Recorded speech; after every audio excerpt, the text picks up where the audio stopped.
Hello বন্ধুরা, welcome to my channel. আমি এই ভিডিওটিতে কিছু শেয়ার করতে চাই। এই যে কুকুরটিকে দেখছেন, এই কুকুরটির নাম র্যাবিট। এই কুকুরটির একটি রোগ হয়েছে। অ্যাকচুয়ালি এটি আমাদের বাড়ির বাইরের কুকুর।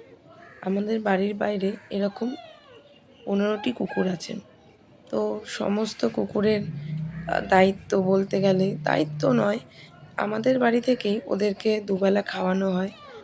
ওদের কোনো রোগ হলে চিকিৎসাও আমাদের বাড়ি থেকেই হয়। আমার স্বামী খুব ভালোবাসে। তো যেটা বলছিলাম, এই কুকুরগুলির কিছু কুকুরের একটি রোগ হয়েছে, ডিসটেম্পার। এটি নভেম্বর মাস থেকে দেখা দিয়েছে। প্রথমে একটি কুকুরের হয়েছিল, সেই থেকে এটি ছড়িয়ে গেছে। এই রোগটি কুকুরদেরই হয় এবং এই রোগটি একটি ভাইরাসজনিত রোগ।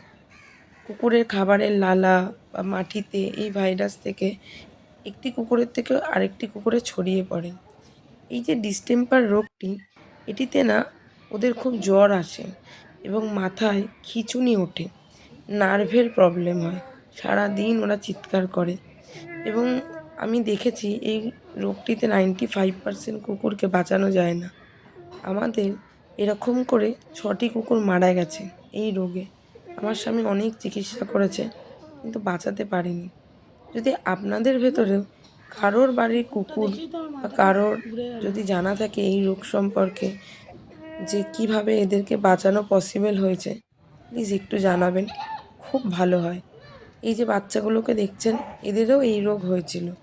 আমরা একটি এনজিওতেও দিয়েছিলাম, ওরা নাকি চিকিৎসা করে, বাট ওরাও আর বাঁচাতে পারেনি। আমাদের এরকমভাবে 6-7টি কুকুর মারা গেল, খুবই কষ্টের ব্যাপার। তাই জন্যই আমি শেয়ার করছি যে যদি কেউ আপনারা জেনে থাকেন যে এই রোগের চিকিৎসা কোথাও হচ্ছে, তাহলে প্লিজ জানাবেন। Thank you.